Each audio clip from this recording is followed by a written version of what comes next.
অবশ্যই আল্লাহ পাক সৃষ্টি করেছেন জাহান্নামের জন্য। মানুষের মধ্য থেকে অনেক মানুষকে, জিনদের মধ্য থেকে অনেক জিনকে, যাদের অন্তর আছে অনুধাবন করে না, চক্ষু আছে কিন্তু দেখে না, কান আছে কিন্তু শোনে না, এই লোকগুলা এমন আল্লাহ পাক নিজে তাদের পরিচয় দিতে গিয়ে বলেন তারা পশুর মতো অথবা এর চেয়ে নিকৃষ্ট। আর এরাই হলো শৈথল্য প্রদর্শনকারী, দ্বীনের ব্যাপারে এরাই পিছায় থাকে। আজকে যদি এ আয়াতে কারিমা বুঝে যেতে পারেন, খায়রুন লাকা মিন আন তুসাল্লিয়া আলফ রাকাত, 1000 রাকাত নামাজ পড়লে যেমন সওয়াব হবে, এর চাইতে বেশি সওয়াব যিনি বান্দার আমলনামায় দিবেন তিনি কে? আল্লাহ পাক বহু মানুষকে জাহান্নামের জন্য, বহু জিনকে জাহান্নামের পথে পরিচালিত আপনি হওয়ার কারণে, দুনিয়ার জীবনে অধঃপতনের কারণে বহু মানুষ আর বহু জিন জাহান্নামের দিকে যাবে। যত আল্লাহর গোলামেরা এই মাহফিলে বসছেন, একটাবার চিন্তা করে দেখেন, সবাইকে আল্লাহ চোখ দিয়েছেন, মস্তিষ্ক দিয়েছেন, শ্রবণ করার মতো শক্তি দিয়েছেন। এই সবগুলার ব্যাপারে যার সামনে জবাব দেওয়া লাগবে তিনি কে? তিনটা দামি দামি অর্গানের কথা আল্লাহ পাক এখানে বলছেন। এর মধ্যে প্রথমটা বলছেন অন্তর। কি বলছেন? ইদা সলুহাত সলুহাল জাসাদু কুল্লু। প্রথম যে অর্গানের কথা বললেন দেখা যায় না, এই জায়গা যদি পরিষ্কার হয়ে যায়, গোপন এই জায়গা যদি পরিষ্কার হয়ে যায়, আপনার সব কিছুকে যিনি পরিষ্কার বানায় দিবেন তিনি কে? আমরা সব মানুষকে দেখানোর জন্য করি। যখন দেখবেন কেউ পাশ থেকে দেখতেছে, নামাজটা এত সুন্দর করে পড়ি এবং তাকায় দেখি যে হ্যাঁ এত তো দেখতেছে আমাদের। ইউরাউনান নাস, লোক দেখানোর জন্য আমরা কাজ করি। অন্তর শুধু জানে আপনার মনে কি আছে। এই জন্য যখন গুনাহ করেন, অন্তরের ভিতরে একটা কালো দাগ পড়ে যায়। 2টা গুনাহ করলেন 2টা কালো দাগ পড়ে যাবে, 3টা গুনাহ করলেন 3টা কালো দাগ পড়ে যাবে, 1000টা গুনাহ করলে 1000টা কালো দাগ পড়ে যাবে, 1,00,000 গুনাহ করলে 1,00,000টা কালো দাগ পড়ে যাবে। একমাত্র তাওবা করলে যিনি অন্তর পরিষ্কার বানায় দিবেন তিনি কে? এই আয়াতে কারিমাতে আল্লাহ পাক 3টা অর্গানের কথা বলছেন। কয়টা? 1 নাম্বার কলব। জোরে বলেন কি? আরো জোরে কোন কি? এই জায়গা পরিষ্কার করার জন্য প্রতিনিয়ত আল্লাহর দিকে মুতাওয়াজ্জিহ হয়ে যান। তাওয়াজ্জুহুল কুলুব ইলাল্লাহ, আল্লাহর দিকে মুতাওয়াজ্জিহ হয়ে যান। চক্ষুটা বন্ধ করে মাঝে মাঝে কল্পনা করেন আল্লাহ কি দিয়েছেন। এত এত নিয়ামত মালিক আপনাকে দিলেন, এত এত নিয়ামত আপনি পেলেন। আল্লাহর দিকে যখন মুতাওয়াজ্জিহ হয়ে যাবেন, অন্তরটাকে যিনি পরিশুদ্ধ বানায়া দিবেন তিনি কে? এবার উদাহরণ নেন সাহাবায়ে কেরামের জীবন থেকে। আল্লাহর নবীর বড় আদরের সাহাবী হানজালা নামক সাহাবী, যেই সাহাবী উহুদের প্রান্তে শহীদ হয়ে গিয়েছিলেন। নতুন বিয়ে করার পরে জিহাদের ময়দানে গেলেন। আর ফিরে আসতে পারে নাই। ফেরেশতারা গোসল দিয়েছেন সাহাবীকে, গসিলুল মালাইকা উপাধি পেলেন। আল্লাহর ফেরেশতারা গোসল করা দিয়েছে। যেই সাহাবী আল্লাহর কাছে এত দামি হয়েছে, সেই সাহাবী নিজে নিজে মনে করা শুরু করেছে, নাফাকা হানজালা, হানজালা মনে হয় মুনাফিক হয়ে গেছে। আর আমরা নিজেরা নিজেদেরকে কত বড় মুত্তাকি বলে মনে করি। হানজালার মতো সাহাবী যাকে ফেরেশতারা গোসল দিয়েছে, উনি নিজে নিজেরে বলতেছে, হানজালা তুই তো মুনাফিক হয়ে গেছিস। এই কথা বলতে বলতে তিনি অনেককে বলে ফেললেন, হানজালা মুনাফিক হয়ে গেছে। কাঁদতে কাঁদতে বেহুশের মতো হয়ে গেলেন। আবু বকর রাদিয়াল্লাহু তাআলা আনহু পাশে আসলেন, ডেকে বলতেছে, হানজালা এমন কেন বলতেছেন? কেন আপনি নিজেকে নিজে মুনাফিক বলে মনে করেন? হানজালা বলেন, এই জন্য মুনাফিক মনে করি, নবীজির সামনে থাকলে, কথাগুলো শুনলে দিলের ভিতরে একরকম পরিবর্তন আসে। আল্লাহর নবীর সামনে থেকে চলে গেলে দিলটা অন্যরকম হয়ে যায়।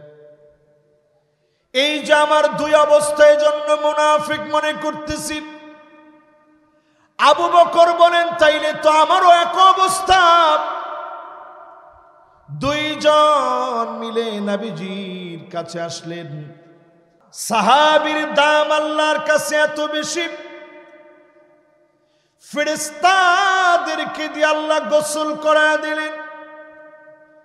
স্ত্রীর সাথে সংসার করেছে, গোসল করতে পারে নাই। কানের ভিতরে শুধু একটা ডাক এসেছে, আন্নাফির আন্নাফির। সাহাবী দৌড় শুরু করলো। স্ত্রী পিছনের দিক থেকে টেনে ধরলেন, স্বামীরে একটাবার শুধু চেহারাটা দেখে রাখি। দুনিয়ার জীবনে যদি আর কোনোদিন দেখা না হয়, আল্লাহর জান্নাতে আমার প্রেমময় জামাইকে যেন হারায় না ফেলি। একটা বার আপনার একটু দেখে রাখি। হানজালা রাদিয়াল্লাহু তাআলা আনহু এত দামি, সেই সাহাবী নবীজির সামনে গিয়ে বলতেছে, নবী আমি মুনাফিক হয়ে গেছি। আল্লাহর নবী বললেন, ওয়া মাযা তাকুল ইয়া হানজালা?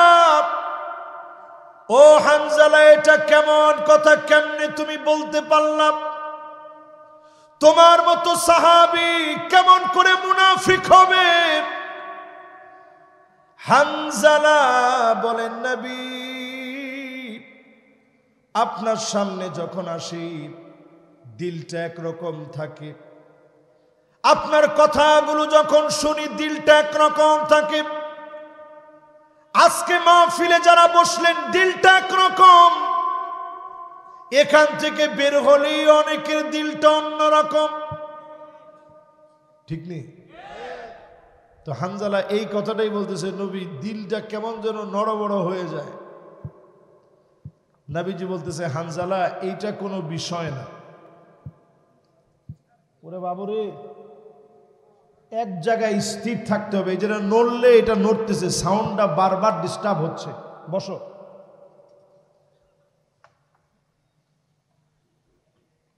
এই যে ডিস্টার্ব হইলে কথার তালটা হারায় যায়, লই কেন কি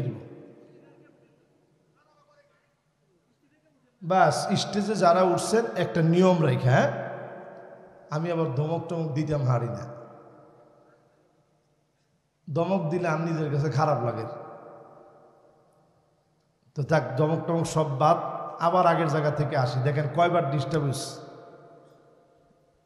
হানজালা রাদিয়াল্লাহু তাআলা আনহুকে নবীজি বললেন, হানজালা শোনো, এই যে তোমার মনের দুইটা অবস্থা তোমার ভিতরে, এই দুই অবস্থার ভিতরে তুমি মনে রাখো,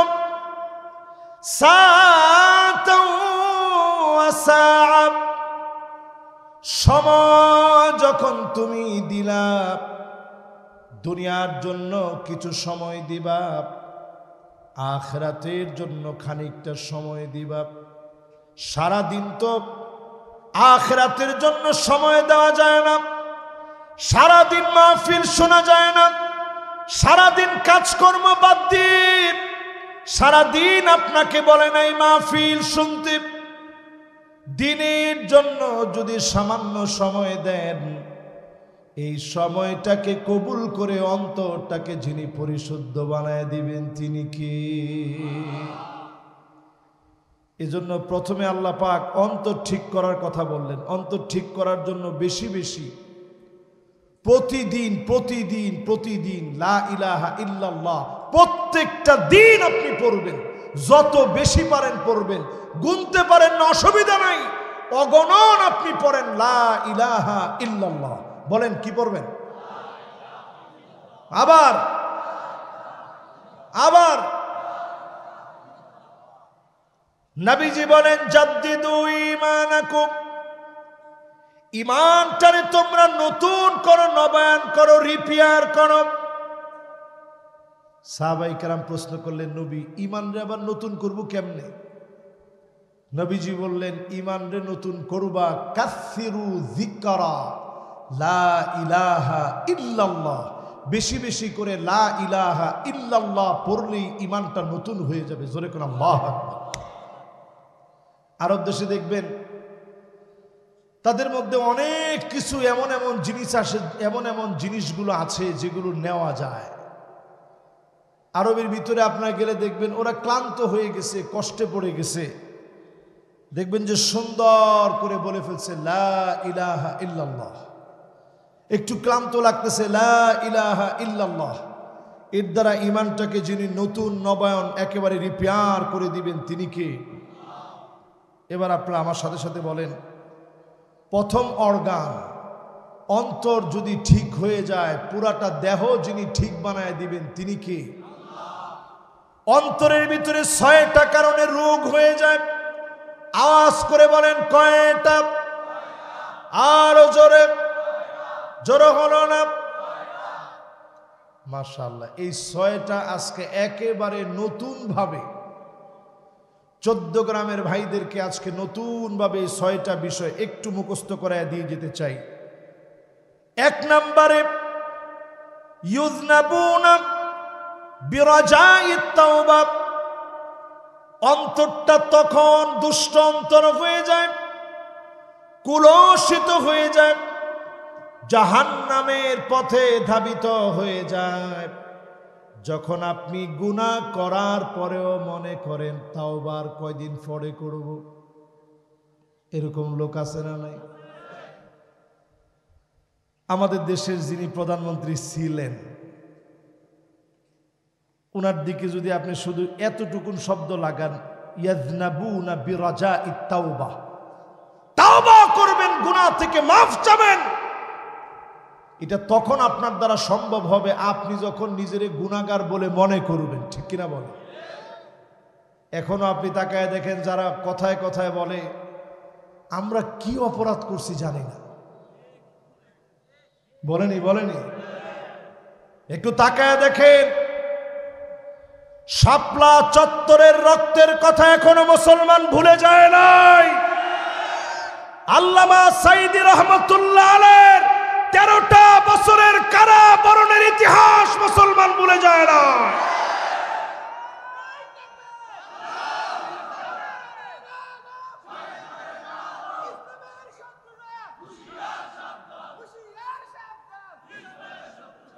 ইসলামের সাথে শত্রুতা করে খুব বেশিক্ষণ দুনিয়ায় কেউ টিকতে পারে না। ফেরাউন পারে নাই, নমরুদ পারে নাই, কারুন পারে নাই, হামান পারে নাই, এমনকি বাংলাদেশে যিনি ছিলেন তিনিও পারে নাই। তাহলে এবার সবাই মিলে একটু আমাকে বলেন তো দেখি, আজকে এখানে যারা বসা আছেন, এখনো যদি আপনি মনে করেন আপনার নেত্রী অপরাধ করে নাই, আপনি অন্তর মরা, আপনি জাহান্নামের দিকে হাঁটতেছেন, আল্লাহর কাছে তাওবা পাওয়ার কোনো সুযোগ আপনার নাই, ঠিক কিনা বলেন? নিজের যদি আপনি মনে করেন সত্যি আমি গুনাহ করছি, আমি অন্যায় করেছি, পাপ করে ফেলেছি, যদি আল্লাহর দিকে আসেন, অন্তরের এই রোগ থেকে আপনি মাফ পাবেন। যিনি আপনারে মাফ করে দিবেন তিনি কে? দুই নম্বরে প্রিয় ভাইরা আমার, ওয়ায়াতাআল্লামুনাল ইলমা ওয়ালা ইয়ামালুনা বিহি, জ্ঞান শিখে কিন্তু জ্ঞান অনুযায়ী আমল করে না, এই মানুষগুলোর অন্তর মরে যাবে। যতটুকুন জানবেন ততটুকুন মানবেন, অল্প আমলে যিনি আপনাকে মাফ করে দিবেন তিনি কে? যদ্দূর শিখছেন এদ্দূর আমল করেন। বাংলাদেশে দেখা যায় অনেক সময় আমরা একটু জ্ঞান শিখলেই নিজেরই এত বড় বলে মনে করি, এত বড় বলে মনে করি। আরেকজন বক্তারে গাঁজাখোর বলতো আমার বিবেকে সামান্য একটু বাধে না। এরপরে কিছু বললেই দেখবেন বলে সর্বপ্রথম এ বিষয়ে আমি কথা বলেছি, এ বিষয়ে সর্বপ্রথম আমি বলেছি, আমার আগে কেউ বলে নাই। এই জাতীয় কথা যারা বলবে পরিষ্কারভাবে বুঝে নেবেন এটা এলেমের সাথে খেয়ানত, ঠিক কিনা বলে? এটা এলেমের সাথে অহংকার, এটা আপনার অন্তর জ্বালায়া পুরাইয়া দিবে। এই পথ ভালো নয়, এ পথ শয়তানের পথ, এ পথ কুলসিত পথ, এ পথ মানুষকে জাহান্নামের দিকে নিয়ে যায়, ঠিক কিনা বলে? এজন্য সজাগ থাকা লাগবে মুসলমান। এটাকে আরবিতে বলে আনানিয়া, বাংলায় বলে আমিত্ব। সবকিছুর মধ্যে শুধু আমি আমি আমি, এটা বাদ দেন, দিয়ে বলেন আমরা আমরা আমরা এবং তোমরা। মানুষকে প্রাধান্য দিয়ে কথা বলতে শিখেন, আপনি দেখবেন এই ধরনের অহংকার আমাদের অন্তর থেকে দূরীভূত হয়ে যাবে ইনশাআল্লাহ। পড়েন। এবার আসেন প্রিয় ভাইরা আমার, 3 নম্বরে ওয়াইদা আমিলু লা ইখলিসুন, যখন কোন আমল করে ইখলাস থাকে না, শুধু লোক দেখানোর জন্য কাজ করে, এমন কাজের দ্বারা অন্তরগুলাকে যিনি কুলসিত বানায়া দেন তিনি কি? এই জন্য যা করবেন, ছোট একটা গাছ লাগাইছেন, বৃক্ষরোপণ কর্মসূচির নামে বিশাল ব্যানার করে টাকা খাবেন, এই চিন্তাবাদ দিয়ে ছোট্ট একটা বৃক্ষরোপণ করেছেন, আল্লাহর জন্য করেন। 50, 60, 70, 80, 100, 200 বছর পর্যন্ত এই গাছ থেকে একটা পাখি একটা ফল খেয়েছে।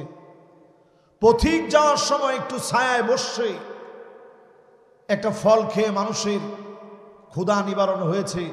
সবটুকুনের সওয়াব আপনার আমলনামায় যিনি দান করে দিবেন তিনি কে? তাহলে কথা কি বুঝতেছেন?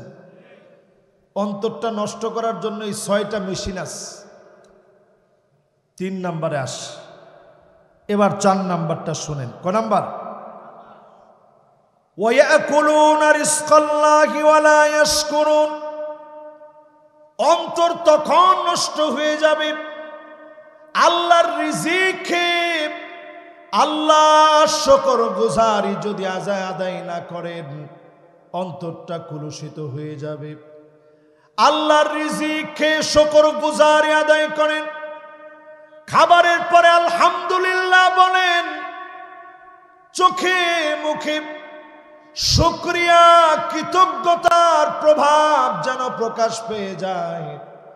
আপনি যখন কৃতজ্ঞতা আদায় করবেন, যিনি খুশি হয়ে যাবেন তিনি কি? আজকে একটা দোয়ার কথা বলি, কার কার মুখস্থ আছে জানি না, না থাকলে আমার ইউটিউবার ভাইরা আছে, এখানে অনেকে আসছে, বিশেষ করে বাংলাদেশের সবচেয়ে জনপ্রিয় ইউটিউবার, যাদের বর্তমান সদস্য সংখ্যা সাবস্ক্রাইবার হচ্ছে 10 মিলিয়ন। রোজ টিভি, এই রোজ টিভির পরিবারের সদস্য এখন 10 মিলিয়ন, বিশাল এক পরিবারের সদস্যদেরকে নিয়ে তারা দিন প্রচার করে। তারাও আজকে আসছে। আপনারা এই যে মাহফিলগুলো শুনেন, এদের মাধ্যমে এরা এটার একটা সওয়াব পাবে, জাযায়ে খায়ের পাবে। এই যে অন্তর পরিশুদ্ধ হওয়ার কথা বলছি, এটাতে তারা শামিল হতে পারবে। দিনের কাজ যত বেশি করবে, যত ছড়ায় দিবে। জোরে করে আল্লাহু আকবার। ছোট্ট একটা দোয়া কার কার মুখস্থ আছে জানি না, দেখি আজকে কে বলতে পারে। নবীজি এই দোয়াটা খাবার খাওয়ার পরে এই দোয়াটা পড়তেন।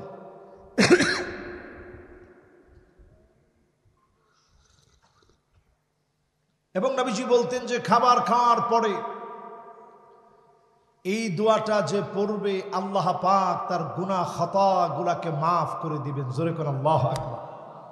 তাহলে দোয়াটার দাম কম না বেশি? কি দোয়াটা নবীজি পড়তেন? আলহামদুলিল্লাহিল্লাযী, পড়েন, আত'আমানি হাযা আত-তাআম ওয়া রাযাকানিহি মিন গায়রি হাওলিন মিন্নি ওয়ালা কুওয়াহ। কারো মুখস্থ আছে? যার মুখস্থ আছে টান টান করে হাতটা উঠান দেখি। মাশাআল্লাহ, মাশাআল্লাহ। দুইজনের মুখস্থ, দুইজনই মুরব্বী। লিল্লাহি তাকবীর। আপনারা দুইজন কি মাদ্রাসার আলেম? মাশাআল্লাহ, দুইজনই আলেম। মাশাআল্লাহ, দুইজনই মাদ্রাসার উস্তাদ। এই জন্য ওনারা দুইজন এটা মুখস্থ আছে। বাকি যাদের মুখস্থ নাই, হুজুর দুইজনের কাছ থেকে শিখে নেবেন। সওয়াবটা শুনেন, কেমন সওয়াব। নবীজি বলতেছেন এই দোয়াটা যদি কেউ পড়ে, আল্লাহ ফেরেশতাদেরকে ডেকে বলে, দেখছো এত কষ্ট করে তারা বাজারটা করে আনছে, রান্না বান্না করছে, সব করছে, করার পরে সে দোয়ার সময় বলতেছে আমি নাকি তারে খাইয়েছি, তার কোনো শক্তি সামর্থ্য তারে খাওয়াইতে পারে নাই, টাকা আছে বিদায় সে খেতে পারে নাই, আমি তারে খাইয়েছি। এ কথার স্বীকৃতি যে দিয়েছে, যাও আমি তার গুনাহ খাতা মাফ করে দিলাম। সুবহানাল্লাহ। প্রিয় ভাইরা আমার, ছোট্ট এই দোয়াটা মুখস্থ করে নেবেন। আলহামদুলিল্লাহিল্লাযী আত'আমানি হাযা আত-তাআম ওয়া রাযাকানিহি মিন গায়রি হাওলিন মিন্নি ওয়ালা কুওয়া। এতটুকুন দোয়া যদি আপনি পড়েন খাবার খাওয়ার সময়, খাবার খেয়ে আপনি যখন পেট পুরে খেয়ে যখন ক্ষুধা নিবারণ হলো, মনটা যখন ভালো হয়ে গেল, মালিকের শুকর গুজারি আদায় করবেন। ডেকে ডেকে গুনাহ খাতা যিনি মাফ করে দিবেন তিনি কে? এরপরে আমার ভাইয়েরা, পঞ্চম যেই কারণে অন্তরটার মধ্যে রোগ হয়, ওয়ালা ইয়ারদাউনা বিকিসমাতিল্লাহি তাআলা, আল্লাহ আপনাকে যা দিয়েছে তা নিয়ে সন্তুষ্ট যদি না হন, তখনই আপনি চিন্তা করবেন রাতের গভীরে নির্বাচন দেওয়া লাগবে, আরেকটা বার জেল জুলুম নির্যাতন নিপীড়ন চালায় হলেও ক্ষমতায় থাকা লাগবে। ঠিক কিনা বলেন? এরা অন্তর্মরা মানুষ। অন্তর্মরা মানুষের কাজ হচ্ছে আল্লাহ যা দিছে তাতে খুশি না। ঠিক তেমনি আল্লাহ আপনাকে মেয়ে দিয়েছে, আপনি খুশি না, বউরে পিটান, কিন্তু তোর খালি মেয়ে হয় কে? 3টা মেয়ে, এত মেয়ে আমি কি করব? আপনি আল্লাহর দেওয়া নেয়ামতের উপরে খুশি হতে পারেন না, আপনি অন্তর্মরা মানুষ।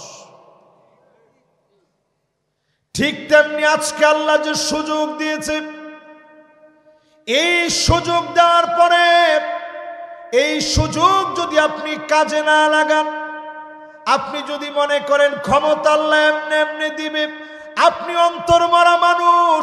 যেই সুযোগ পেয়েছেন, আগামীর কোরআনের সূর্যোদয়ের জন্য সময় কাজে লাগানো লাগবে। ঠিক কিনা বলেন? পঞ্চম নাম্বার শেষ। এবার কয় নাম্বার? সবার মনোযোগ আছে তো? আলহামদুলিল্লাহ। আমি দেখতেছি একেবারে শেষ পর্যন্ত সবাই মনোযোগ নিয়ে শুনতেছেন। এটাই ভালো লাগার বিষয়, আবেগের বিষয়। এবার 6 নাম্বারটা শোনেন, কি কারণে আমাদের অন্তরটা কালো হয়ে যায়। 6 নাম্বার কারণ হলো ইয়াদফিনুনা মাউতাহুম ওয়ালা ইয়াতাবিরুন। 6 নাম্বার যেই কারণে অন্তরটা কালা হয়ে যায়, অন্তরটা অন্ধ হয়ে যায়, অনুধাবন শক্তি চলে যায়, জাহান্নামের ভয় আপনার অন্তরে আসে না। 6 নাম্বার কারণ হলো মৃতদেরকে দাফন করার শিক্ষা নেও না। ঠিক নেই? এটা বেশি সুর দিয়ে বলছি তো আপনারা তাল পান নাই। মৃতদেরকে দাফন করেন ঠিক, কিন্তু সেখান থেকে শিক্ষা নেন না। এই যে কিছুদিন আগেও আমি নরসিংদীর ছেলে, আমার এলাকার মন্ত্রী ছিল নুরুল মাজিদ হুমায়ুন, মারা গেছে। দোয়াই করি আল্লাহ ওনারে মাফ করে দিক, আমিন কোন।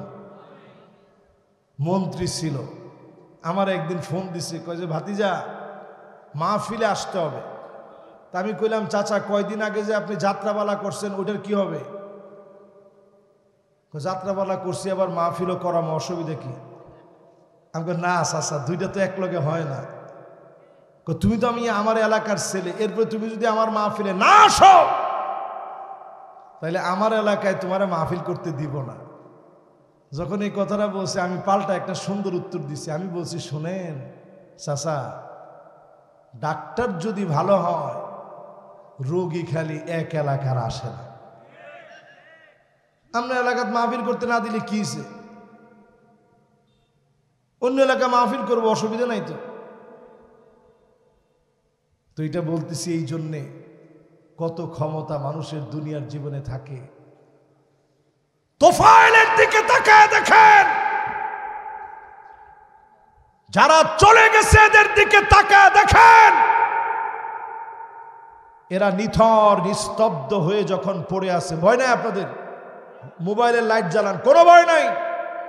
আমরা জেনে শুনে এই পথে এসেছি। আমরা জেল জুলুম নির্যাতন নিপীড়নকে আমরা ভয় করি না। আমাদের একটাই দাবি, বাংলাদেশে নতুন করে যে সূর্যোদয় হবে, ওই সূর্যোদয় হবে আল্লাহর কোরআন আর রাসূলের সুন্নাহর উপরে।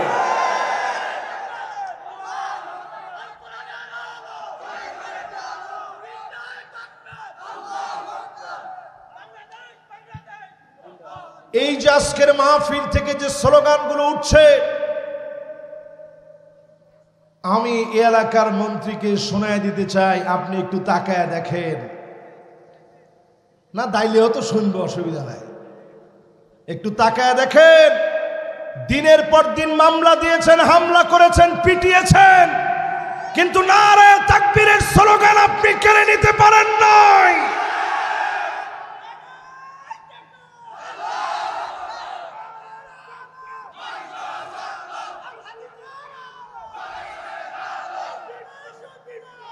এই কথা দিয়ে প্রমাণ হয় আমাদের একজন আল্লাহ আমাকে 13 বছর জেল খাটানোর পরেও ইন্তেকালের আগ মুহূর্তে তিনি একটা জান্নাতি হাসি হেসেছেন। যেই হাসিটা দেখার পরে আমার কাছে উপলব্ধি হয়েছে 13 বছরেও জালেম একজন বয়োবৃদ্ধ আলেমে দ্বীন মুফাসসিরে কোরআনের হিম্মতকে এক টুকরা কমাতে পারে না।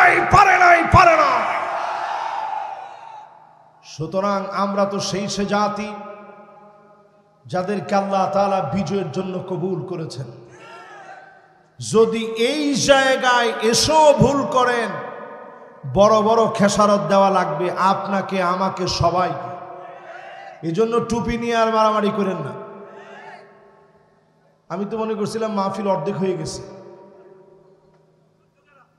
14 গ্রাম না, এটা একটা জেলার সমান। আপনি কি মনে করেন এটা গ্রাম কইলে যে গ্রাম কইবে এত মাথা ঠিক আছে না? 55 কিলোমিটার, 55 না, হ্যাঁ হ্যাঁ, প্রায় 55 মতো হবে তো। আচ্ছা 55 যদি নাও হয়, 55 মনে একটু বেশি হয়ে গেছে। আর সে একজন কইছে 46, একজন 56, তাহলে আমারটা পুরোপুরি ভুল হয় না। তাহলে চিন্তা করেন কত বড় এই 14 গ্রাম। এই 14 গ্রামের অসংখ্য মানুষের আত্মত্যাগ আর কোরবানির নাজরানা রয়েছে, ঠিক কিনা বলে? প্রিয় ভাইরা আমার, আজকের যে আয়াতে কারিমা আপনাদেরকে বোঝানোর জন্য আমি বসছি, বুঝাইতে পারলে আজকে আমি ইনশাআল্লাহ মনে করি যে আজকের এই মাহফিলটা সফল হবে ইনশাআল্লাহ বলে। এই জন্য আজকের ইসলামের বিজয়ের জন্য অন্তর পরিষ্কার হওয়া লাগবে, এই কথা মনে করা লাগবে। আমাকে একদিন কবরে চলে যাওয়া লাগবে, কবর আমার ঠিকানা হবে। এই কবর যদি আপনার ঠিকানা, এটা যদি বিশ্বাস করেন, ফাঁসির মঞ্চে আপনাকে নিয়ে যাবে, আপনার পা কাঁপবে না, হাসতে হাসতে ফাঁসির মঞ্চে আপনি যাবেন। আর যিনি আপনাকে ফাঁসির মঞ্চ থেকে জান্নাত পর্যন্ত কবুল করবেন তিনি কে?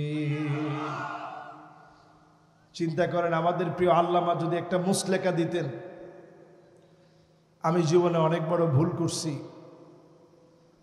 আমি আর ভুল করতে চাই না, জীবনের শেষ সময়টা নাতি নাতনি সবাই নিয়ে একটু থাকতে চাই, আমারে তোমরা মাফ করে দাও। অবশ্যই ওনাকে মাফ করে দেওয়া হতো, কিন্তু তিনি এই জাতির কাছে কলঙ্কিত একজন মানুষ হয়ে থাকতেন, ঠিক কিনা বলে? আমেরিকার ভিসা থাকা সত্ত্বেও আমাদের নেতারা পালায় যায় নাই। আমি ধন্যবাদ জ্ঞাপন করি বিএনপির চেয়ারপারসন বেগম খালেদা জিয়া, তিনিও পালায় যান নাই। মতিউর রহমান নিজামী পালায় যান নাই, কাদের মোল্লা পালায় যায় নাই, কামরুজ্জামান পালায় যায় নাই, মীর কাসেম আলী পালায় যায় নাই।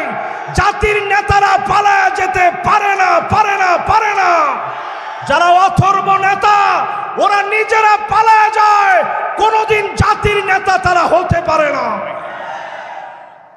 একটু তাকায় দেখেন, গোষ্ঠী শুদ্ধা তারা পালায় গেছে। এমনকি বাইতুল মুকাররমের খতিব সাহেব, আহা,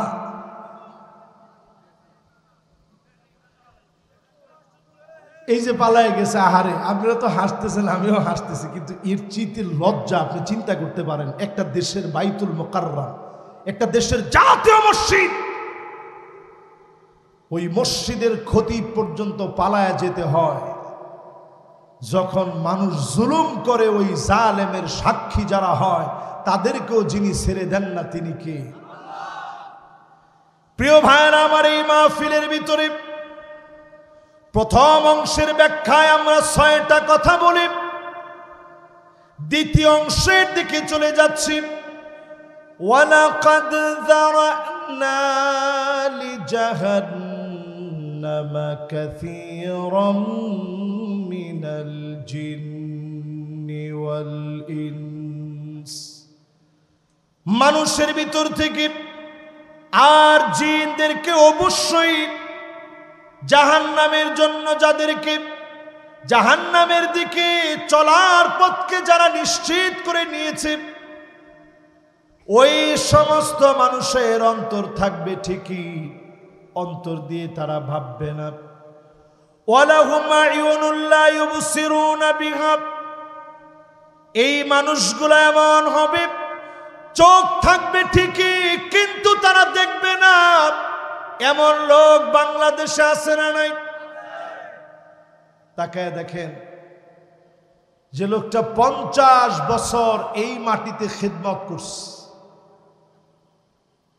ওনাকে যখন স্কাইপি কেলেঙ্কারি থেকে শুরু করে বিচারপতি মানিক কাদের মতো লোকেরা, চোখ ছিল ঠিকই কিন্তু তারা রায় দিতে গিয়ে তাদের কলম কাঁপে নাই, এজন্য আল্লাহ পাক তাদেরকে টেনে হিচড়ে নামায় দিয়েছে, ঠিক কিনা বলে? এই দুনিয়ার ভিতরে 5টা শাসন আসবে, আঙ্গুলটা উঠায় 14 গ্রামের লোকের আজকে খোলা মনে ওয়াজ শুনতে হবে। বলেন কয়টা শাসন আসবে?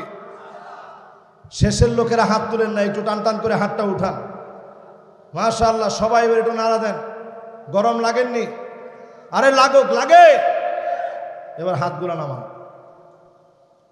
এই দুনিয়ার ভিতরে 5টা শাসন আসবে, চোখটা ঠিক করে রাখেন, চোখ ঠিক করা বড় জরুরি।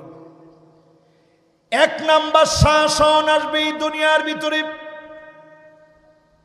তাকুনু ফীকুম আন-নবুওয়া, নবুয়তের শাসন আসবে। আওয়াজ করে বলেন কিসের শাসন? আরো জোরে কিসের শাসন? নবীজি দুনিয়া থেকে চলে গেছেন, এর আগেই পৃথিবীতে শাসন করে দেখায় গেছেন শাসন কাহাকে বলে। একজন নারী চুরি করে ফেলছে, বনি মাকজুমিয়া গোত্রের নারী। সবাই মিলে বলা বলি করতেছে যে এত সম্ভ্রান্ত ফ্যামিলির নারী হাত কেটে দিলে বিরাট বিশৃঙ্খলা লেগে যাবে। সাহাবায়ে কেরাম সবাই বসে পরামর্শ করলো কি করে এটাকে একটু মিনিমাইজ করা যায়। নবীজির কাছে গিয়ে কে বলবে যে নবী একটু যদি লাঘব করে জরিমানা আদায় করে ছেড়ে দিতেন। সবাই উসামাকে বেছে নিয়েছে, বয়সে অল্প, নবী খুব আদর করে, কারণ নবীজির পালক পুত্রের সন্তান, নবীজির নাতি, নবীজিকে দাদা দাদা বলে ডাকত। আল্লাহর নবীর কাছে উসামা আসলেন, ডাক দিয়ে বলে দাদাজি, বনি মাকজুমিয়ার যেই নারী ভুল করে চুরি করে ফেলেছে, হাত না কেটে শাস্তি লাঘব করে দেন, টাকা আদায় করে নেন, জরিমানা আদায় করেন। আল্লাহর নবীর চেহারা লাল হয়ে গেল।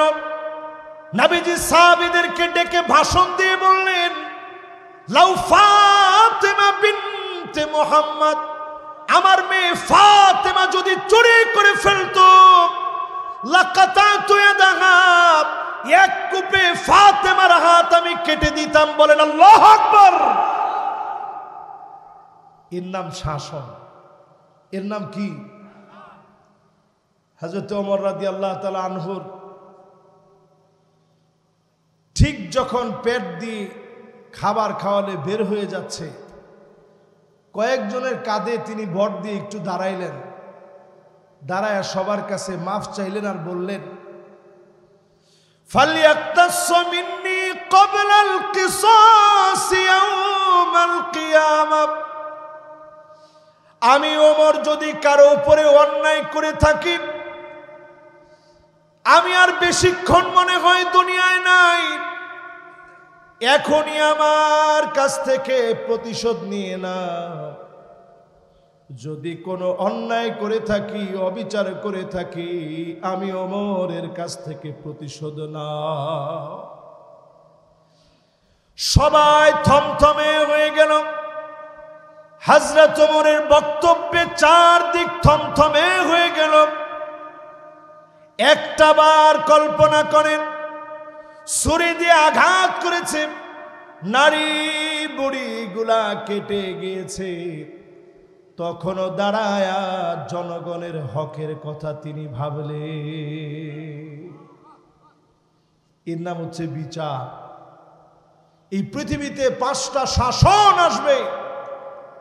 1 নাম্বার শাসনের নাম নবুয়তের শাসন।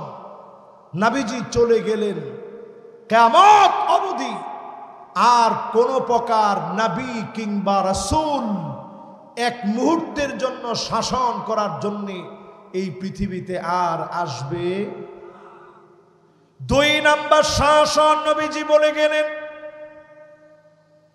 ثم تكون خلافة على منهاج نبوة،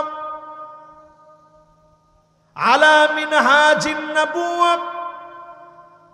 2 নাম্বার শাসন আসবে কোরআন সুন্নাহ অনুযায়ী এই জমিনের ভিতরে খুলাফায়ে রাশিদিনরা শাসন করবে। ওই শাসনকে যিনি সম্মানিত বানায় দিয়েছেন তিনি কে? 32 বছর 6 মাস এই শাসন ছিল। কেমন লোকেরা শাসন করছে? এর মধ্যে প্রথম ছিল আবু বকর রাদিয়াল্লাহু তাআলা আনহু ওয়া আরদাহু। বলেন আল্লাহু আকবার। কেমন তিনি?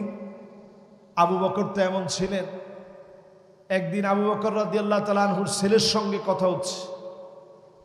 আব্দুর রহমান বলতেছে, আব্বা, বদরের প্রান্তে আমি কিন্তু কয়েকবার ঘুরা ফিরা আপনারে পাইছি, কিন্তু আপনার গায়ে আঘাত করি নাই, আপনি আমার বাপ। বদরে আবু বকর রাদিয়াল্লাহু তাআলা আনহুর ছেলে ইসলাম গ্রহণ তখনও করেনি। আবু বকর ডাক দিয়ে বলে, ওয়াল্লাযী নাফসি বিয়াদিহি, ওই আল্লাহর কসম যার হাতে আমি আবু বকরের প্রাণ, বদরের প্রান্তে একবারের জন্য তোমাকে যদি পেতাম, আমি একটা মুহূর্ত ভাবতাম না তুমি আবু বকরের সন্তান, একটা বার ভাবতাম না তুমি আমার কলিজার টুকরা, নয়নের মণি, ইসলামের তরবারি দিয়ে এক কোপে তোমার গর্দান উড়ায় দিতাম।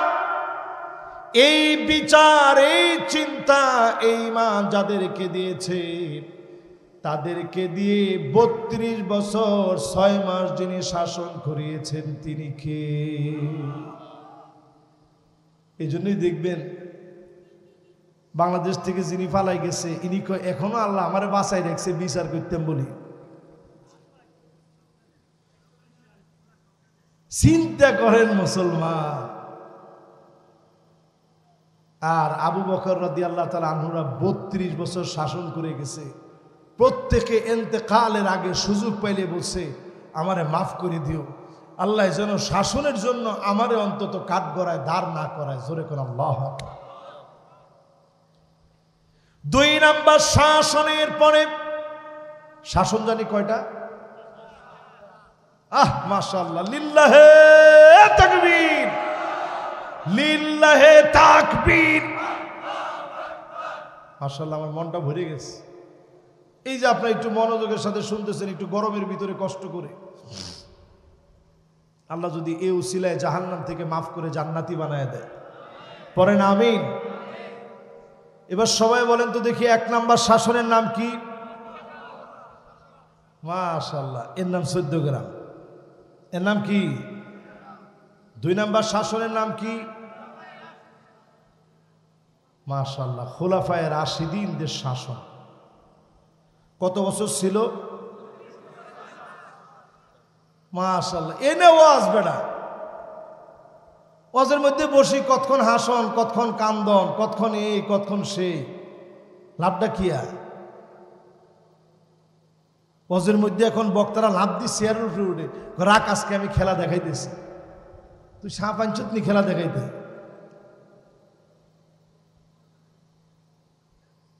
এই জন্য আল্লাহর হস্তে ওয়াজটারে যেটা মনে সেটা মনে করিয়েন না। দুনিয়ার সময় দিন দিন কমে যাচ্ছে। আমি এই ওয়াজটা যখন বাংলাদেশে এক সময় করতাম, অনেকে কইতো এই হুজুর কি আমার ডাকি লয়ে এসে। এমনকি টেলিভিশনে একবার আমাকে নিয়ে যখন একটা নিউজ করা হলো, পরে আমি আবার টেলিভিশনে প্রোগ্রাম করতে যাওয়ার পর আমি তাদেরকে বললাম যে আমারে নিয়ে তো এই কয়েক বছর আগের এই বিষয়টা নিয়ে আপনারা নিউজ করলেন, এখন তো এই নিউজগুলো রেগুলার আপনারা দিচ্ছেন, কারণটা কি? হুজুর কারণ আর কিছু না, জনগণ এগুলো খুব ভালো দেখে, এই জন্য আমরা টেলিভিশন ওরা দিই। আমি বলছি না, জনগণ ওইটাই দেখে যেটার সম্ভাবনা আছে, যেটার প্রয়োজন, ওইটাই জনগণ দেখে। ঠিক কিনা বলে? তার মানে বোঝা যায় এখনকার সময় সিচুয়েশনটা খুব ভয়াবহ একটা সিচুয়েশন। এই সিচুয়েশনে 5টা শাসন বোঝা খুব জরুরি। 1 নাম্বার শাসন জানি কি?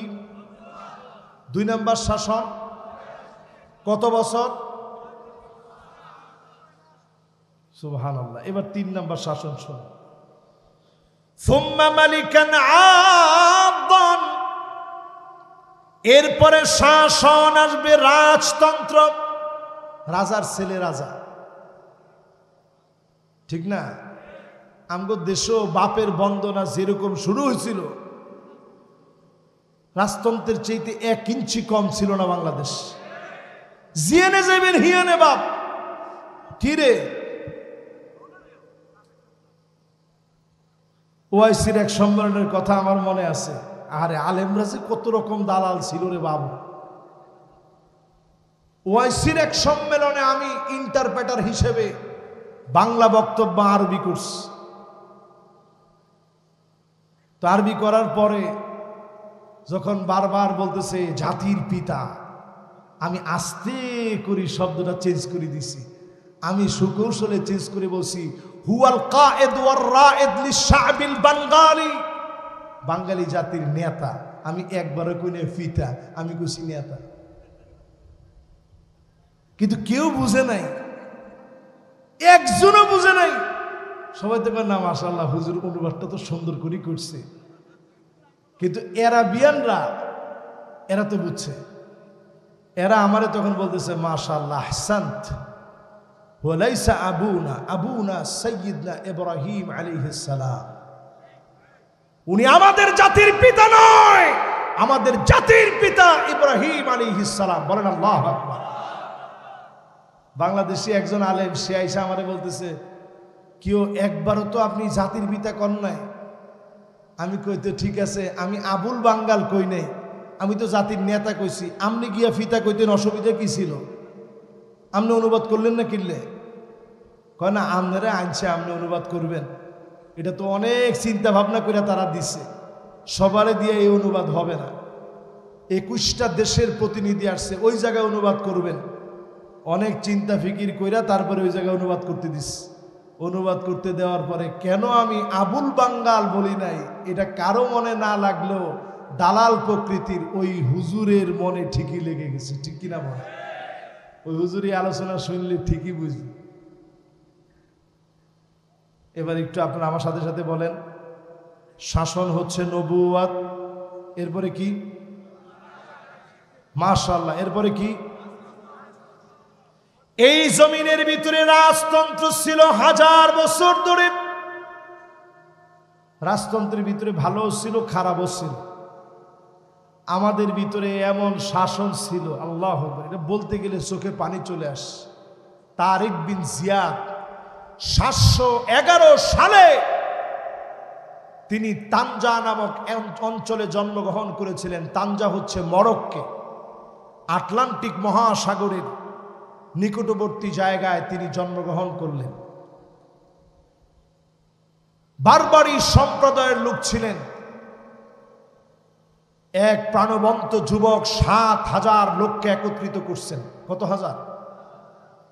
প্ল্যান প্রোগ্রাম হচ্ছে ইউরোপে কালেমার পতাকা উড়াতে হবে। বলেন আল্লাহু আকবার। জীবন বাজি রেখে 7000 সৈন্যবাহিনী নিয়ে তারিক বিন জিয়াদ সেই আটলান্টিক মহাসাগরের উত্তাল ঢেউগুলা পাড়ি দিয়ে যখন যাচ্ছিলেন, সামনে তাকায় দেখে খ্রিস্টান সব সৈন্যগুলা দাঁড়ায় আছে। তিনি হিম্মতওয়ালা, জীবন বাজি রাখা 7000 মুসলিম সৈন্য বাহিনীদেরকে ডাক দিয়ে বললেন, ও ভাইরা, তাকায় দেখো সমুদ্রের কি বড় বড় ঢেউ। সামনের দিকে সৈন্যবাহিনী, পালাবার মতো কোনো জায়গা নাই। লা মালজা ওয়ালা মানজা মিনকা ইল্লা ইলাইক। আজকে যাওয়ার মতো কোনো জায়গা নাই। হিম্মত নিয়ে জীবন দেওয়ার জন্য প্রস্তুত হও। হুঙ্কার যখন দিলেন, খ্রিস্টানরা বলতেছিল, আমরা দেখতেছিলাম কদর আইনা মা তারিক বিন জিয়াদ কওমুন লাউ আরাদু আন ইয়াখলা আল জাবাল লাখালাউ। তারিক বিন জিয়াদের সঙ্গে যারা ছিল এমন মুসলমান ছিল, তারা যদি পাহাড়কে বলতো, পাহাড় আমরা নবীর উম্মত, সরে দাঁড়াও, এক মুহূর্তের ভিতরে পাহাড় সরে যেত। এরা যদি সমুদ্রের দিকে তাকায় বলতো, সমুদ্র এখনই তুমি তোমার ঢেউকে থামায় নাও, সমুদ্রের ঢেউ থেমে যেত। জীবন বাজি রাখা ৭,০০০ সৈন্য বাহিনীকে দিয়ে পুরা ইউরোপ, আজকের স্পেন, আজকের পর্তুগাল, আজকের পুরা ইউরোপ মুসলমানরা শাসন করেছে। জোরে কর আল্লাহু আকবার। আমরা শাসন হারাইছি কবে? 1492 সালে। 781 বছর শাসন করার পর মুসলমানদের ভিতরে মারামারি, কিলাকিলি, দলাদলি, ফতোয়াবাজি, আমি নিয়ে মুসলমানরা শুরু করছে চিৎকার। এই আমিত্ব যখন মুসলমানের ভিতরে আসছে, মুসলমানের পতন হয়েছে। আবার মুসলমানদেরকে কালো এক অধ্যায় চেপে বসেছে মুসলমানের উপরে। ঠিক না ভাই? তাহলে কয়টা শাসন আসবে? 1 নাম্বার, 2 নাম্বার, 3 নাম্বার, 4 নাম্বার। এবং কইল কেন? রাজতন্ত্র পৃথিবী থেকে শেষ। অল্প কয়েকটা দেশে আছে। এটা হচ্ছে আশ-শাযু কাল মা'দুম, না থাকার মতোই। এটা বেশি দিন আর টিকবে না। এগুলো সবগুলার পতন হবে সামনের দিনে। সারাটা দুনিয়ার ভিতরে কোরআন সুন্নাহর দিন আসতেছে। জোরে করে আল্লাহু আকবার। আমি প্রমাণ দিব আজকে ইনশাআল্লাহ। এরপরে আমার ভাইরা 4 নাম্বার শাসন এই জমিনে আসবে। সুম্মা তাকুনু মুলকান জাবরিয়া, শাসন আসবে। আওয়াজ করে বলেন কি শাসন? যেই শাসন আমলে আলেমদেরকে নির্দোষ হওয়ার পরেও জেলের ভিতরে রাখা হয়, যেই শাসন আমলে নির্দোষ ছাত্রদেরকে শাপলা চত্বরে রক্তাক্ত করা হয়, ওই শাসনের নাম কুলসিত স্বৈরা শাসন। রাসূলুল্লাহ সাল্লাল্লাহু আলাইহি ওয়াসাল্লাম বলেছেন যে এই শাসন যখন আসবে, সুম্মা ইয়ারফাউহাল্লাহ, আল্লাহ টেনে উঠায় নিবেন। আল্লাহ এমন ভাবে বাংলাদেশ থেকে টেনে উঠায় নিয়েছে, গরম ভাত রান্না করা ছিল, ভাতের গরম উঠতেছে, ভাপ উঠতেছে, তরকারি রান্না করা ছিল, জালেমেরা খেয়ে যেতে পারে না। তার মানে কি দাঁড়াইছে? আল্লাহ উঠায় নিস। বাংলাদেশে এই ঘটনা ঘটেছে কয় তারিখ? 5ই আগস্ট। ইতিপূর্বে ইসলামপন্থীদের এমন সুদিন কোনোদিন দেখা যায় না বাংলাদেশ। না ঠিক বলিয়েন না? এখন এখনো তো কয় না। এই যে একটা সুন্দর পরিবেশ এখন দেখতেছেন, এটা এমনি আসে নাই। ছোট ছোট বাচ্চারা স্লোগান দিয়েছিল, we want justice, we want, জোরে উই ওয়ান্ট। এই স্লোগানটা আপনি মনে করছেন ছোট ছোট ফুলাফান এনেনি দিছে? এই স্লোগান সাধারণ স্লোগান না। উই ওয়ান্ট জাস্টিস বলে ছোট ছোট বাচ্চারা বুঝাইয়া দিয়েছে, আমরা আর মন গড়া বিচার চাই না, ন্যায় ইনসাফের বিচার চাই। তার মানে হলো এই ন্যায় ইনসাফের বিচার কোরআন ছাড়া হতে পারে না, পারে না, পারে না। জুমার দিন আপনারা নামাজে যান ঠিক, আরবিতে যখন খতিব সাহেব খুতবা দেন অনেকেই তখন ঘুমান। ঘুম না আসলেও অনেকের জীবনী আসে। খতিব সাহেব শেষে যখন বলে ইন্নাল্লাহা ইয়া'মুরু বিল আদল, তখন অনেকেই পাশ থেকে বলে এই উঠুস না, হুজুরের খুতবা শেষ তো, নামাজে দাঁড়াই যাব। আমি তো বুঝেন নাই কি বলছে হুজুর। হুজুর বলছে আল্লাহর কোরআনের সে আয়াত, আল্লাহ অর্ডার করেছে এই জমিনের ভিতরে আদালত প্রতিষ্ঠা করা লাগবে, এটা আল্লাহর অর্ডার। আল্লাহর নবী এমন কোন খুতবা দেন নাই। আম্মা জান আয়েশা বলেন, মা কামা রাসূলুল্লাহ সাল্লাল্লাহু আলাইহি সাল্লাম আলাল মিম্বার যখনই আল্লাহর নবী মিম্বারে উঠতেন তখনই আল্লাহর নবী বলতেন আদালতের কথা, ইনসাফের কথা, ন্যায় ইনসাফের বিচার বাংলাদেশে কায়েম করতে হলে অনতি বিলম্বে কোরআন সুন্নাহর হাতকে শক্তিশালী করা লাগবে।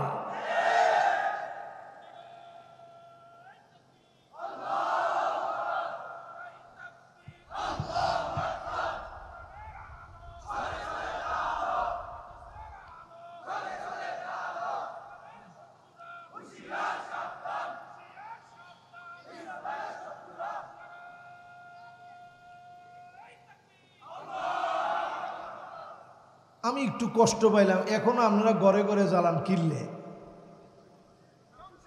কিনলে এতদিনেও ঘরে ঘরে জ্বলবে। একজনের স্লোগানটা সঠিকভাবে দিবেন, একেবারে পুরা মাহফিল থমথমে হয়ে যাবে। দেন তো দেখি।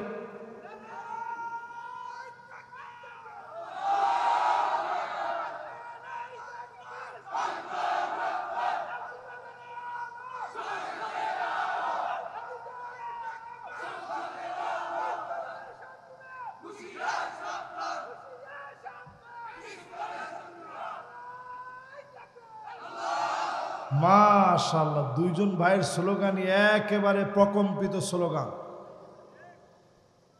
এই জায়গায় জালেমরা আরো ব্যর্থ হয়েছে, একটা স্লোগানও মানুষের কাছ থেকে কেড়ে নিতে পারে না। বহুত মারছে, বহুত মামলা দিছে, কিন্তু নারায়ে তাকবীর স্লোগান গলা থেকে যায় না।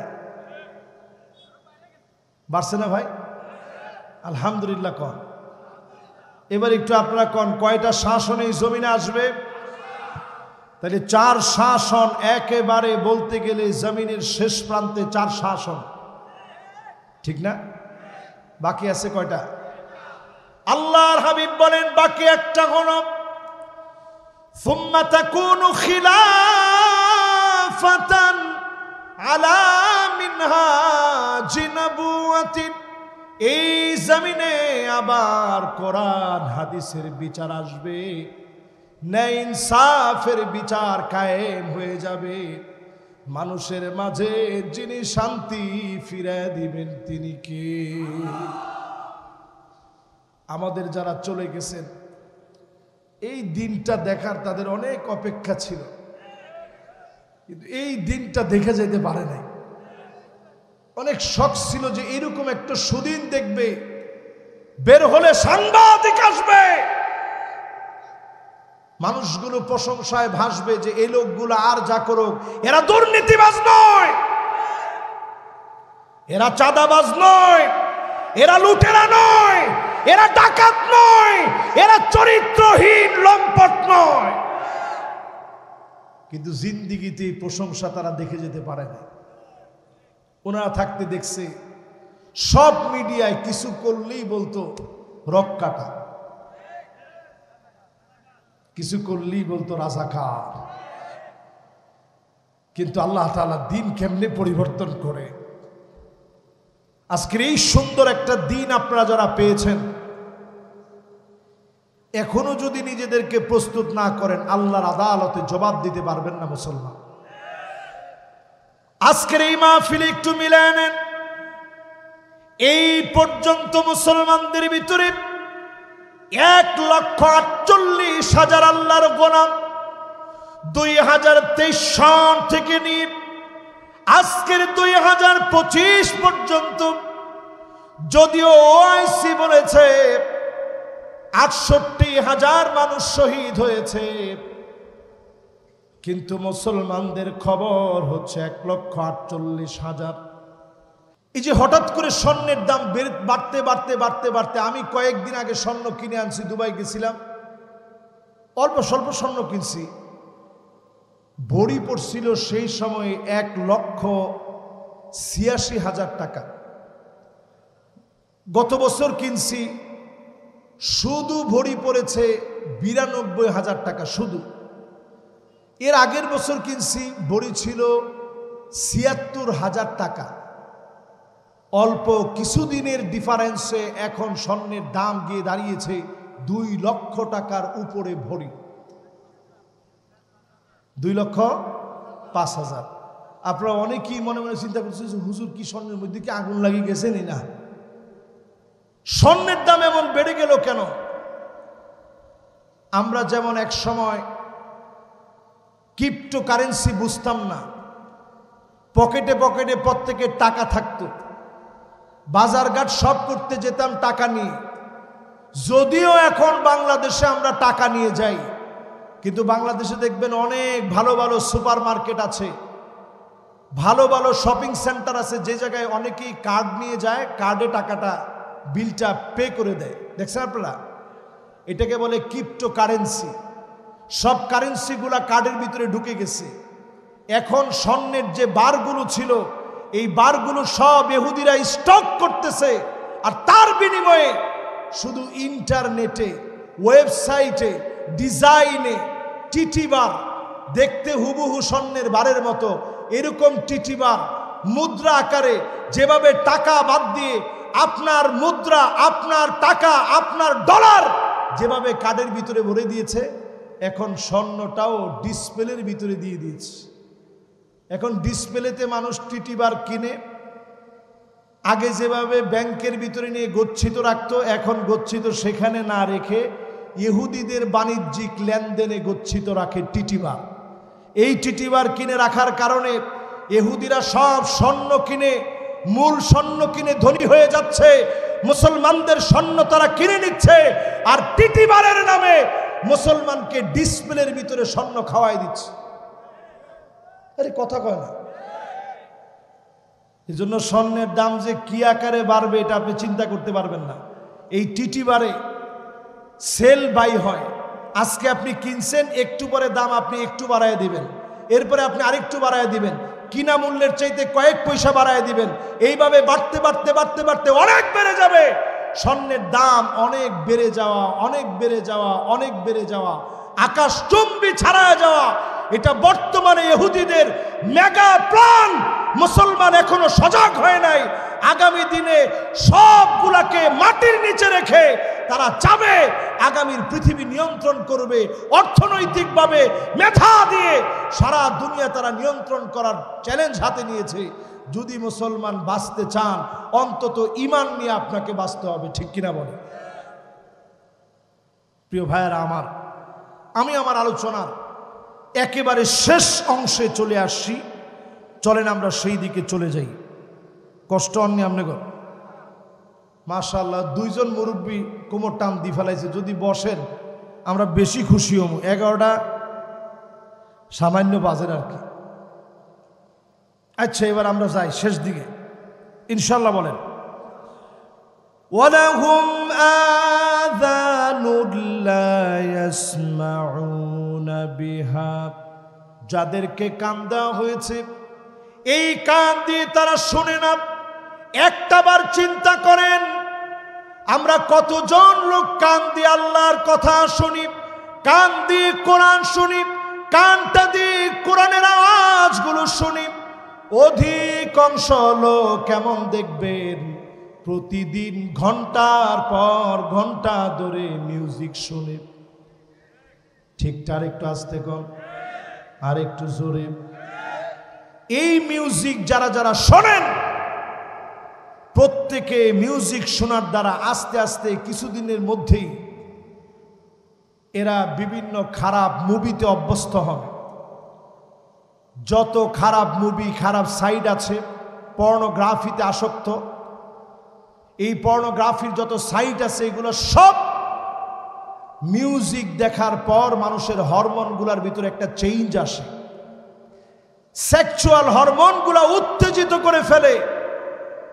তখনই মানুষ মিউজিক শুনতে শুনতে এরকম খারাপ খারাপ সাইটগুলোতে যায়। বর্তমান গবেষণা বলছে, এই খারাপ খারাপ সাইডে গিয়ে যারা খারাপ ভিডিওগুলো দেখে, এই ভিডিও দেখাটা হেরোইন, আফিম, মেরিজুয়ানা, মদ, এর চেয়ে মারাত্মক হচ্ছে এই পর্নোগ্রাফি, যেটা মানুষকে একেবারে অমানুষ বানায় দেয়। আল্লাহ পাক কোরআন কারীমের মধ্যে বলছেন, কান আছে কিন্তু কান দিয়ে তারা শোনে না। এই কান দিয়ে যারা কোরআনের দাওয়াত নেয় না, ফাইন তাওয়াল্লাউ ফা'লাম আন্নামা ইউরিদুল্লাহু আন ইউসিবাহুম বিবাদি যুনুবিহিম। আল্লাহ বলেন, মুখ ফিরায় নিও না, অচিরেই যিনি ছোট ছোট আযাব দিয়ে পাকড়াও করবেন তিনি কে? এরপর শেষ কথায় আল্লাহ তাআলা বলেন, আল্লাহ রাব্বুল আলামিন বলেন, উলাইকা কাল আনআম বাল হুম আদাল। এই মানুষগুলা পশুর চাইতে নিকৃষ্ট। কথা কয় না? আরো জোরে কর। আমি একটু অপমান করে শব্দটা বলতে পারতাম, কিন্তু আমি অপমান করব না। পশুর ভিতরে কুকুর আসেনি, শূকর আসেনি, কিন্তু আল্লাহ তাআলা এমন শব্দ দিয়েছেন, উলাইকা কাল আনআম, চতুষ্পদ জন্তুর চাইতে এরা নিকৃষ্ট, বালহুম আদাল, অথবা এর চাইতে নিকৃষ্ট। তা আমিও তাদেরকে সম্মান দিয়েই বলি, একটা মানুষকে আল্লাহ তাআলা সৃষ্টি করেছে, আল্লাহ পাক মানুষের ভিতরে যৌন চাহিদা দিয়েছে, আকল দিয়েছে। পশুর আল্লাহ বানিয়েছে, যৌন চাহিদা দিয়েছে, আকল দেয় নাই। ফেরেশতাদেরকে আল্লাহ বানিয়েছে, যৌন চাহিদা দেয় নাই, আকল দিয়েছে। মানুষে দিছে কয়টা? মানুষের যৌন চাহিদাও আছে, আকলও আছে। পশুর ভিতরে শুধুমাত্র যৌন চাহিদা আছে, আকল নাই। ফেরেশতাদের ভিতরে আকল আছে, যৌন চাহিদা নাই। এই জন্য মানুষ যদি সেরা হয়, এমন সেরা আল্লাহ তারে বানায় দেয়, জান্নাতুল ফিরদাউস। এই জন্য চাইতে বলা হয়েছে, ইদা সাআলতুমুল জান্নাত ফাসালুহুল ফিরদাউস। যখন আপনি আল্লাহর কাছে যাবেন, জান্নাতুল ফিরদাউস কামনা করবেন, জান্নাতুল ফিরদাউস চাবেন। কারণ বনি আদমদেরকে যিনি জান্নাতুল ফিরদাউসের মালিক বানায় দিবেন তিনি কি? প্রিয় ভাইরা আমার, এই আয়াতে কারিমার শেষাংশ থেকে কয়েকটি শিক্ষা বলে শেষ করতে চাই। শিক্ষা হচ্ছে এই, উলাইকা হুমুল গাফিলুন। আল্লাহ বলছেন এরাই হচ্ছে সবচেয়ে শৈথল্য পরায়ণ। শেষ কথায় উলাইকা কাল আনআম বাল হুম আদাল ওয়া উলাইকা হুমুল গাফিলুন। শৈথল্য পরায়ণ করা যাবে না, অলসতা করা যাবে না, দিনের ক্ষেত্রে সময় দানে কার্পণ্য করা যাবে না। এই দিন কায়েমের প্রয়োজনে এখনকার সময়ে মানিক বাররাত কাদামাহু ফি সাবিলিল্লাহ, আপনার পায়ের ভিতরে যদি দিন কায়েমের জন্য দুলি বালি লাগাতে পারেন, হাদিস বলছে হারামাহুল্লাহু আলাইহিন নার, জাহান্নামের আগুন যিনি হারাম বানায় দিবেন তিনি কে? আল্লাহ পাকের কাছে আজকের এই মোবারক মাহফিল থেকে কামনা করি, প্রত্যেকটা কথার নূর আল্লাহ পাক আমাকে আপনাদের সবাইকে দান করুক। পড়েন আমিন।